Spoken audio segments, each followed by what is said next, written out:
Regardless of what you're planning on doing, once you go through high school, graduate, go to college, maybe go to beyond college, math is a really important skill set. Even if you don't end up using it in your career path, one of the things that it really gives you is problem-solving skills, because it shows you how to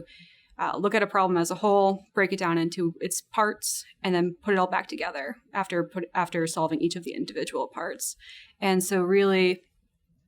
paying attention in those math classes and knowing that it's not just about solving the equation, but learning how to think in a way that lets you take a problem that you haven't seen before,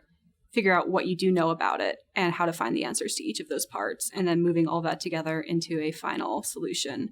So with technology, yes, you're going to use math a lot, but even in other career paths, those are skills in problem solving that you can really use and apply to the rest of your life. Practicing word problems is a very good way to work on your math skills and to work on your problem solving skills. And I know a lot of them